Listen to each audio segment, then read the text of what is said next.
Hey everyone, Sandy Webb here with ProFit Franchise Partners. Welcome to my series, The Franchise Fit.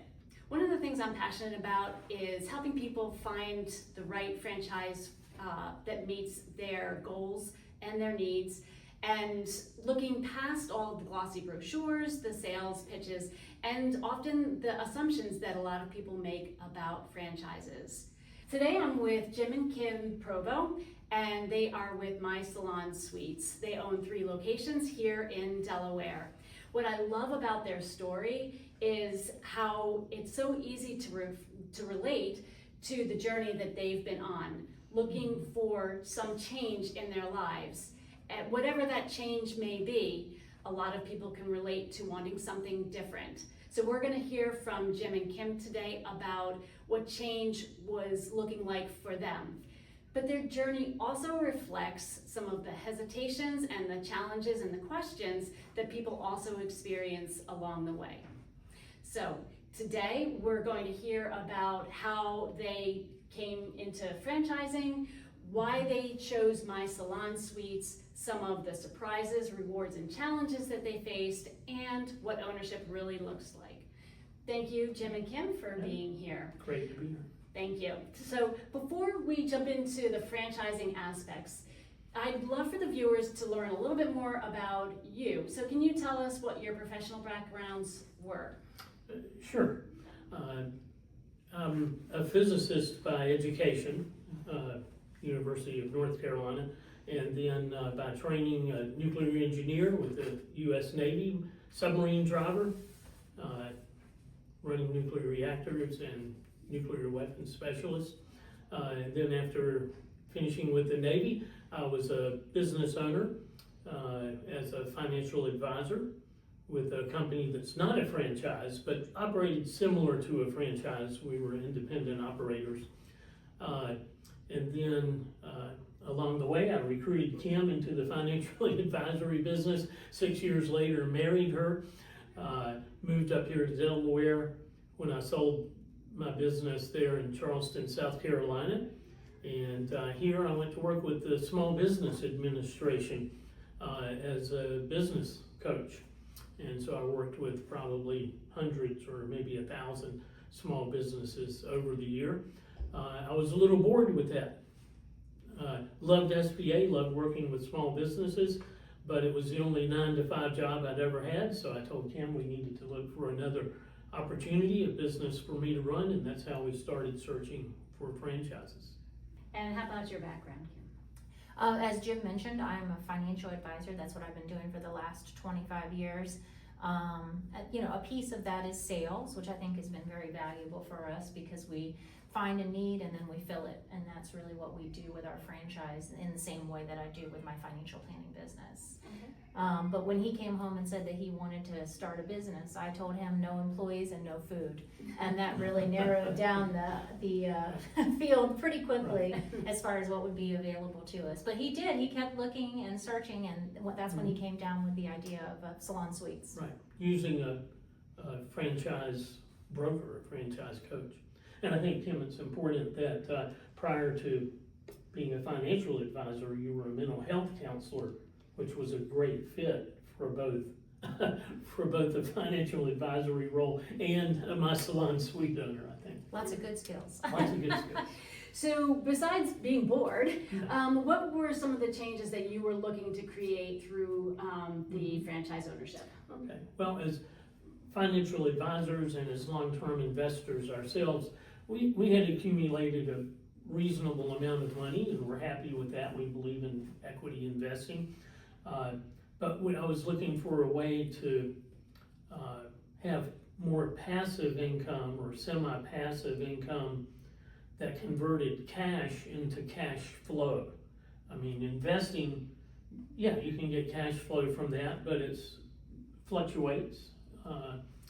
It's not consistent, and it's a reasonable yield, but we were looking for a greater yield as we approached retirement. And so, a franchise, and in particular My Salon Suite, does a great job of taking that cash and turning it into cash flow on a monthly basis. franchises. Okay. And before we really dig into that, into the franchising and My Salon Suites, can you just tell the viewers, from your perspective, what appealed to you about franchising versus building something completely from scratch? Specialty. Having been in business for many years as an independent advisor from the financial standpoint, and then working with SBA. When I moved here to Delaware to marry Kim, that's when I started with the SBA. And if you look at lots of businesses, as you probably know, the failure rate is high for startup businesses. Right. But if you separate franchise businesses from mom and pop startup, no help businesses, the franchises are head and shoulders more successful because, one of the things we all fear in starting a business is failure, is the risk involved financially, emotionally. A franchise, that to me, one of the biggest benefits is shrinking that risk to an acceptable level. Right. Whereas I would say most people never start a business because they don't feel comfortable with the risk. But if the franchise can help you shrink that, you're more comfortable starting. And for me, as a nuclear engineer, what's driven into us is procedures. You don't do anything without having a process and a procedure that's proven to work. And to me, that's what the franchise provides. That's the hallmark of franchising. The founder of My Salon Suite told me, Jim, I think you're a smart guy, I know you're a smart guy, but promise me you won't try to show me how smart you are for at least the first 3 years. Just follow the procedure, then maybe we'll listen. And that was great. And with the franchise that we went into, what their proposition, their value proposition to us was that they were gonna help us find the right location because they knew all of the rules about the best place to do that. Yep. They helped us build it and then they helped us fill it. And we didn't know anything about how to do any of that. We're not hairdressers, we don't know anything about that, but we do know business and how to help people start businesses. So it was a perfect match. Okay. Throughout the process, were there times when doubt crept in, or when you started questioning, is this really the right move? I had explored through my franchise broker at the time several possibilities, and I liked a couple of them. When I brought them to Kim, though, she would say no. that's not a right fit. But when I brought this particular My Salon Suite concept to her within 10 minutes, she goes, "That's a great idea." And the beautiful part, what I was so excited about with this particular franchise is that this was giving an opportunity to hairstylists who did not have a career path. They did not have $50,000 to go out and build their own place and take out the commitment of a 5 or 10 year lease. We were able to take the risk for them by creating that space and giving them the chance to then not be afraid to go into business for themselves. And that was the education that we gave them. Right. And in doing that, we're able to improve their lives financially, whether they chose to make more money because they didn't have to do a commission split anymore, or if they choose to just work less and be with their family. And so it was just very exciting to make a difference in their lives. Yeah. I think we paused for a little while saying, because as business owners, we had always liked the idea of having employees because we're helping them pay for their college, their kids, and their house, and that sort of thing. And like, wow, we don't have any employees, or maybe just one. But instead, we realized we're helping now, 75, 80 people create their own business, which is even better than being an employee. So we're providing a career path for those people, a business career path that probably wouldn't have existed. Yeah. I mean, one of the things that not everybody does who does this particular franchise, but it's certainly something to think about, is that we were both working full-time still when we built we built one after the other. It took time before we got to our third location, but we were both working full-time jobs and doing this on the side. So in the beginning, we weren't really generating income. We were, building our long-term revenue streams, as he said. Right. Okay. So And that you're we could still working full-time, and I'm retired, but running manage the businesses. salons, but that's really a part-time. So you mentioned, Kim, that you had some criteria that you were kind of checking off the boxes or putting in the X's that nope, not a fit, not a fit, not a fit. So you talked about the business model. There are lots of different options on business models, from owner-operator, semi-passive, passive, some will say executive models or manage the managers. So tell our viewers a little bit more about how you came to select this model and how it aligns with your goals, your strengths, and the changes you were looking to create for yourselves. I mean, for one thing, we wanted a franchise where we were not gonna have to be there all the time because we were both working full-time. So that was number one. Yeah. You know, we were willing to make a financial investment, so that was very scary because it was a significant upfront investment. But yeah, for me as a mental health counselor, you know, it was just important to be doing something meaningful, to be giving people opportunities. And what we found is that so many hairstylists, they knew all about hair, they were great at their job, but they just lacked the knowledge of knowing how to take that first step to go into business for themselves. Mm-hmm. And so, you know, of course, that's Jim's area of expertise. He helps people start business. He's done that for decades. Yeah. And so he was really good with that. But I helped them with the mathematical piece where we would sit down and actually look at what are you bringing in right now? What are the risk rewards? So really we kind of created 75 to 80 mini Yeah. little businesses inside by giving them the knowledge and the power to do that. Because so often, you know, that's what they were afraid of, was to kind of go over the edge. So for me, it was something that just felt like it was giving people something that they wouldn't have had otherwise. That meaning something meaningful. Right. Yeah. Right. And how many different franchise concepts did you take a really close look at, would you say? Really only one broad concept, the Salon Suite concept. Okay. And within that, there's probably 10 competitors. At the time, there were 3 or 4 significant competitors. So we looked at all of those and chose the My Salon Suite brand. They actually brought us down for like a weekend to meet the team and understand Discovery. their philosophy. Discovery Day. Which I'm sure most every franchise does. Yep.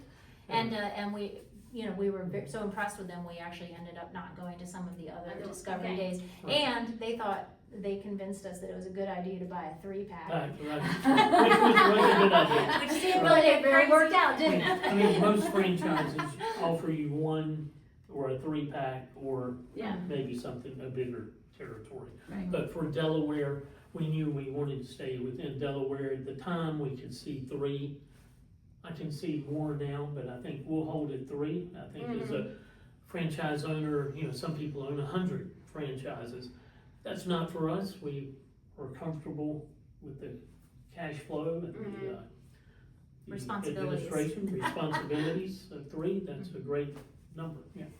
So it sounds like scalability, social impact, and I haven't heard you talk about creating legacy, so I'm not sure, was that a factor for you as well? It was at the time and still is to some point. We said, okay, at the time, Kim has 2 children, I have 2 children, we have 1 together.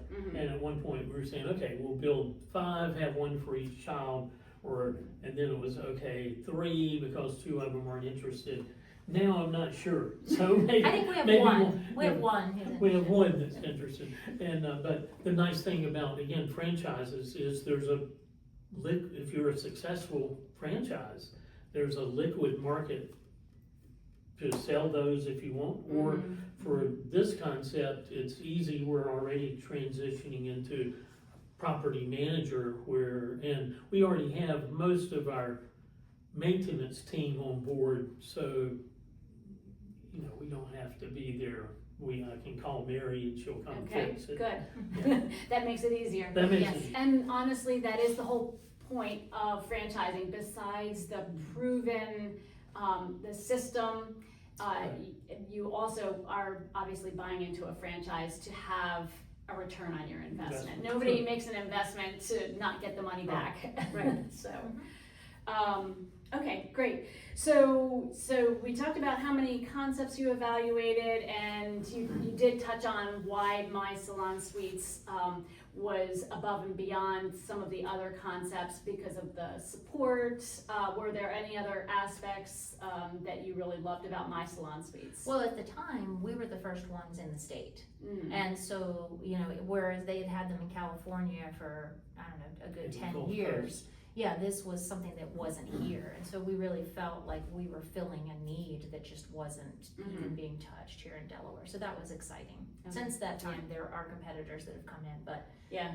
but you know, we were kind of cutting edge, like cell phones in 2001 is the way we felt about it. Yeah, Right. no, I remember hearing about your first location and thinking, oh, that's an interesting concept, but it was brand new, so, yeah. We actually had two of our stylists in Dover actually make a radio ad when we opened that location, kind of explaining a dialogue back and forth of what it was and how it worked, because people didn't understand. Yeah. Annie, have you heard about the new type of salon coming to Dover? We Yeah. wrote the script. Okay. No, I haven't. Tell me about it. Well, who sets the prices? Who chooses the products? Who sets the hours? You do. It's all your business. Yeah.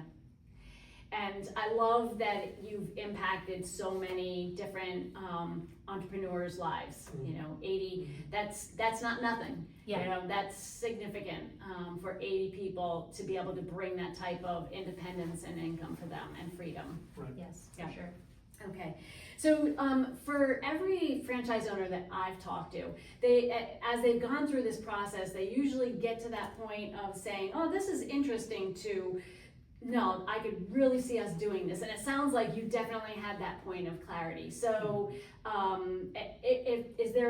could you touch a little bit more on when that moment really clicked for you? Were you both on the same page at the same time, or did it take one of you catching up with the other? I think the epiphany for me was realizing that our client wasn't the client. Our client was the hairstylist. That it was about us focusing on this hairstyles and what we could do for their life. And when I say hairstyles, that includes massage and lashes and nails and all the other new exciting things that have now started opening up and need those types of spaces. But yeah, for me, it was seeing that expansion, because we say 80, but like over 10 years, we've had way more than that. And I mean, we're talking about people who've been able to double their income, purchase homes they never could have had otherwise. I mean, there's a real fulfillment to that. Right.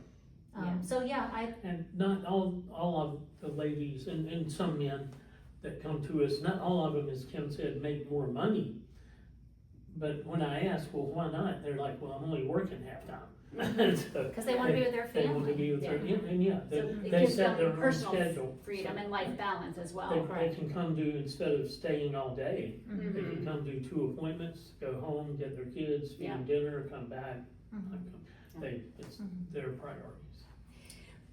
I realized that you were very familiar with franchising before My Salon Suites. Kim, perhaps not as familiar. Were there perceptions or beliefs that you had at the beginning of the process that you realized later just weren't true about franchising? I felt a lot of comfort in knowing we were going to do a franchise because we didn't know anything about how to do this business. Yeah. It brought comfort not knowing that I wasn't going to have to come up with all the ideas. Right, exactly. Yeah. There was someone else. Yeah, so because they actually sent us to a school and they taught us everything you needed to know about you know, what a hairstylist is looking for and what's important to them. And I mean, that's an entire education in itself. So that was huge to be able to do that. But on the flip side of that, you know, in the financial planning industry, everything's so regulated. It's like a bank, right? It's super, super strict. I can't have any of my own ideas. Whereas with the franchise, we have a lot more flexibility in doing our marketing and things like that. We stay within their boundaries, but then you have. But we had a lot more leeway as far as how we wanted to do things. So that was nice. Yeah. Okay. So you make the decision, and now you write the check, and now you jump into ownership. What has surprised you about being owners of My Salon Suite? Well, it took us 2 years to find the first location. That was the scariest part of it. That's critically important. Yeah, Yes. and the CEO at the time, it was a fairly new franchise. He came to Delaware 3 times personally and literally drove around with us. The surprises of franchise ownership was how much the franchise assisted.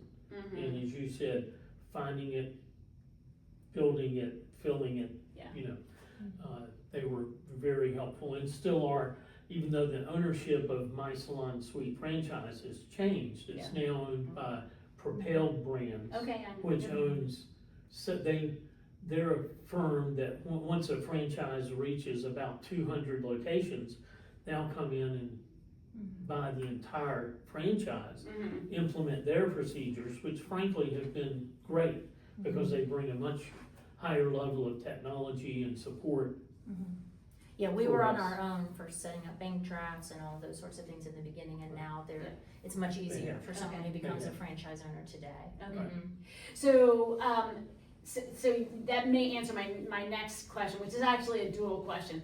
What did you find, what was easier and harder than what you were expecting? I don't think anything was more than one standard deviation away from what we expected. Okay. I mean, we knew the hardest part, this is a franchise where all the work is done before you open. You know, as soon as you sign a lease, or we did, we start marketing right then to fill those suites. Even when, at first, when you're showing a potential suite member, we call it suite owner, it's just a concrete floor and no walls, you know, and then maybe you have a chalk outline of where the suites are. But start marketing right away. That all the work is done before you open, because you want to open as full as possible. And in all three of our cases, and in most cases for My Salon Suite, you open cash flow positive. So, I mean, you're gonna spend money for the construction, but when you open, you have enough occupancy from day one, month one, to cover all of your expenses and have some profit. And that's when all the work is done. Once you're full, Yeah. Well, you're and just replacing a but our few big people. job at that point is maintaining the community, make Right. sure that it's a positive community. So Okay, one of the right. things we learned is, you know, if one person comes in who causes problems, now we have problems. Okay. And so there was definitely a learning curve to that over time. So for our couples out there, what has been the most rewarding aspect of building and operating the business together? It's like having another child. Yeah. Well, It in a lot of is. ways. It really is. Right. Child Right. number You have 6, to 7, give and it 8. A lot of attention at first, and then you can wean it. Well, and then we have different skill sets and different areas that we're Right. good at. Mhm. There've been times where we have to say, okay, we're not doing salon stuff now, we're Right. going to just be a couple. Right. We have to, Right. yeah. There, one of the owners of Chick-fil-A told me once that her children called it Chick-fil-A time. So if I say I'm gonna be at the salon for an hour, the kids will ask, is that clock time or is that My Salon Suite time? Because it might be 2 hours Yeah. or 3, Yeah. sometimes. But overall, I probably, less than 10 hours a month, I'd say. But You we, do that's- more with the admin side. but we're good partners. We, you know, we had worked together before as financial advisors. We knew that we had a good partnership and we balance each other well and we think a lot alike. So most of the That's awesome. time, Right. That's most great. of the time, we're in a good I had to spot. convince her to build the third one here in Middletown, but I think now that's you're the It was the happiest, easiest that's one. the They easiest just one. got easier and easier because we're smarter. Right, we're smarter. Yeah. And Well, the first one's the scariest, right? 'Cause Yeah. you're confident it's gonna work, but you don't know. Yeah, you have And- that little hesitation Sure. in the back of your mind. After the first one worked, then the second one's like, okay, we just find a good location, Yep. I'm confident. So that's a great segue into something that I've consistently heard from other franchise owners that I've talked to, which is how much they've grown personally. So can you describe what this has meant to each of you individually and your personal growth? I'd say for me, the relationships we've built with many of our, like, in Wilmington, we opened over 10 years ago. And we do an annual party. And this year we celebrated, 8 of the people have been there the entire 10 years.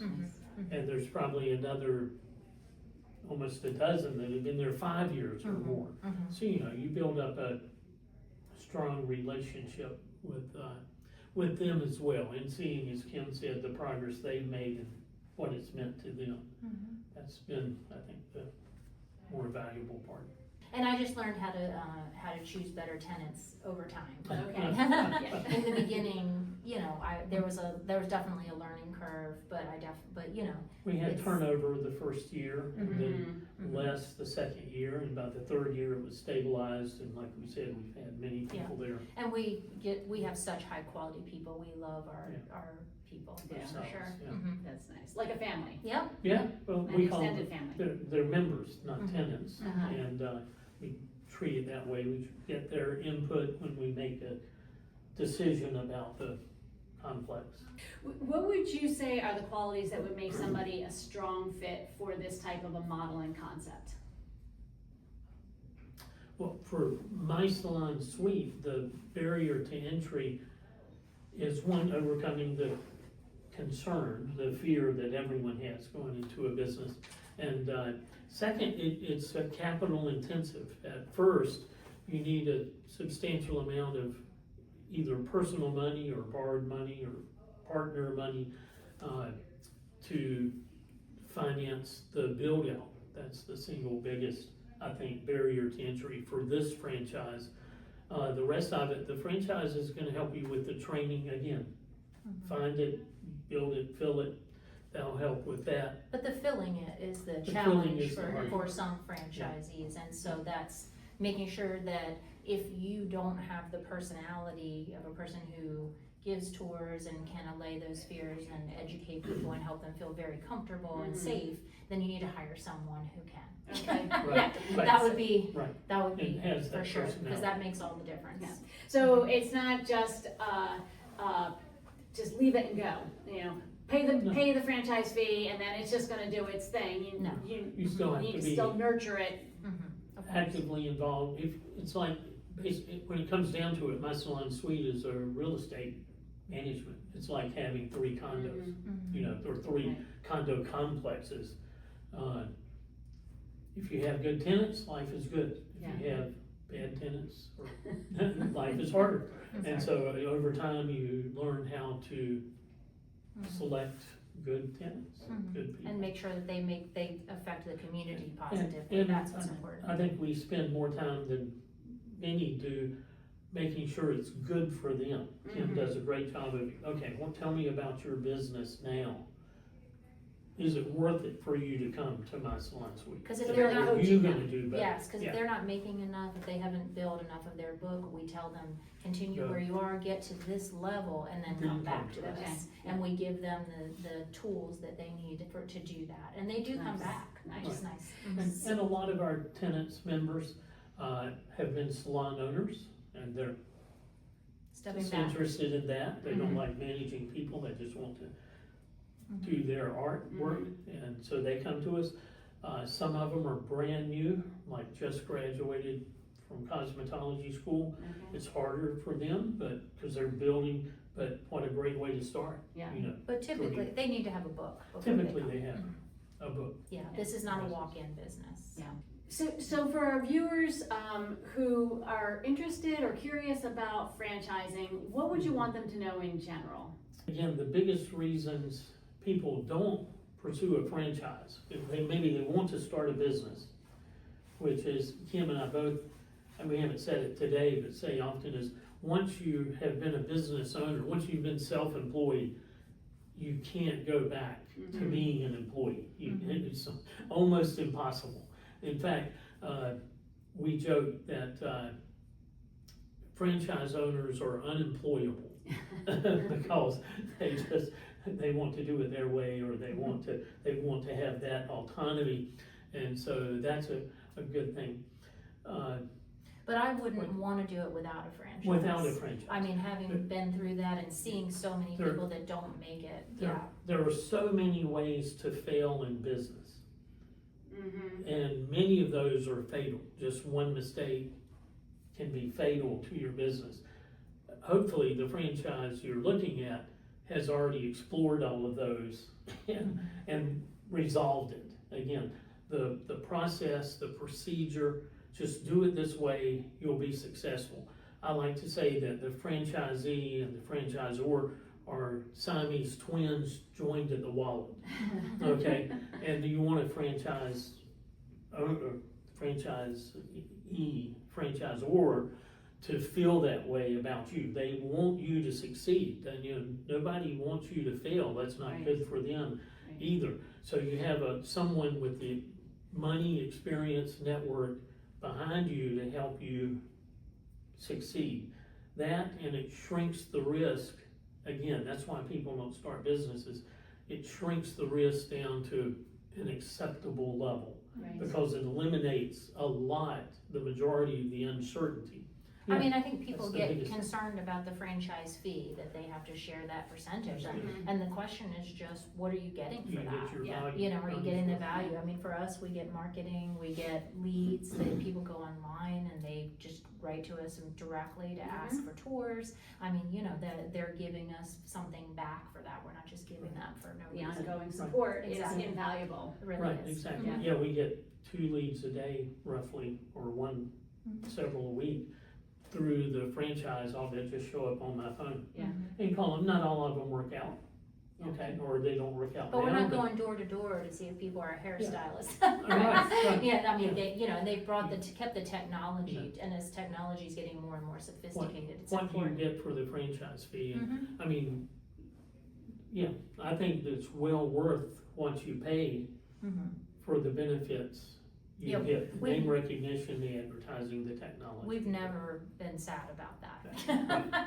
It's worth it. Yeah, Yeah. awesome. I mean, I look at it every month. But it's worth hey, it. it's a part of Peace the of cost. mind. Would It's the I cost. have, would we have done this without the franchise? No, Mm-mm. especially this, cause I had some construction background, but Knew nothing No. about, Mhm. knew nothing Yeah. about it. But Yeah. Yeah. with the franchise support, you can say, okay, what I don't know, they've already mapped out for us. And then, especially now with Propel brands, there's a huge amount of online support to walk you through every step of, Mhm. every minute step of the, they have it Right. nailed down. yes. Yes, they do. When we started, there were only 3 people at the franchise. Okay. The founder, a construction guy, and an admin Mhm. person. That was it. Now they probably have 60 on the staff That's awesome. that you can call and resolve almost any question. Well, as we wrap up this interview, Mhm. because there are viewers out there that may see themselves in your story, I have 2 final questions for you. One is, if you could go back to yourselves at the beginning of this process, what would you say to yourselves? Would have done it sooner. Yeah. I think a lot of franchise owners, and in particular My Salon Suite owners, are middle-aged or older couples seeing retirement and want, again, to position themselves with steady income without And part-time work. part-time, yeah, Mhm. without too much involvement. But a growing number of franchise owners that I saw at SBA and now with My Salon Suite are younger couples usually that are saying, hey, let's build this. We were trying to build it over 10 years. Okay, now if you're in your 20s or 30s, let's build this over 40 years. Mhm. Wow, where can you be Yeah. by the time you transition to retirement? And I would just say Jim was right, because he's the visionary, he had the vision, he saw how this was all gonna work. He said, honey, you're gonna be able to retire younger, we're gonna be able to do all these things, and I was like, really? I have to work a little longer if she gets to retire. But having that franchise partner, we were taking a lot less risk than I thought we were. Yeah. So we don't regret it at Right. all. And I think you see in every business, delis, food service, salon suites, some people try to do it without the franchise. I know at least one did here, maybe 2, I think I know of in this area that did not succeed. Okay. And all that ourselves and our competitors are doing very well as franchisees here. And so the second and final question that I have for you is, if there was somebody out there in our viewing audience that is hesitant, stuck, or curious about franchising, what advice would you give them? Well, I think that going to someone like yourself is a brilliant Right. idea. I think Jim Right. mentioned that was what we did, but having somebody who will truly sit down with you and look at your situation. What is your financial situation? What are your goals, the risk that you're willing to take, the hours you're willing to put in, Right. you know, and just really tailor the right franchise, because there's so many options out there. You need somebody who really understands the pros and cons of all of them, and not everybody's a fit for the thing that they think that they are. Yeah. So I think it's brilliant to them that you have that Right. skill. Because you help them do a financial assessment, a skills assessment, Mhm. or aptitude assessment, and a desire assessment. Yeah. And so, yeah, not all franchises take tons of money to start, like this one does. And so, yeah, seek a coach like anything else. What's the physical fitness analogy? Would you do better with a jump rope and a set of barbells, but a coach, or all the equipment at home that you could ever have? You know, the coach is what makes it successful. So But that's, we're big believers in business. Yeah. Neither one of us, we're both pretty unemployable at this point. And I do love not Yeah. being an employee, so Yeah. I feel very thankful. Well, Jim and Kim, this has been an invaluable conversation. I appreciate you saying that about hiring a franchise consultant, Well, or bringing on a that's- franchise consultant, because you don't pay for our services. right. But I think it's really important to talk about the fact that you don't have to have everything buttoned up and figured out when you start exploring franchise ownership.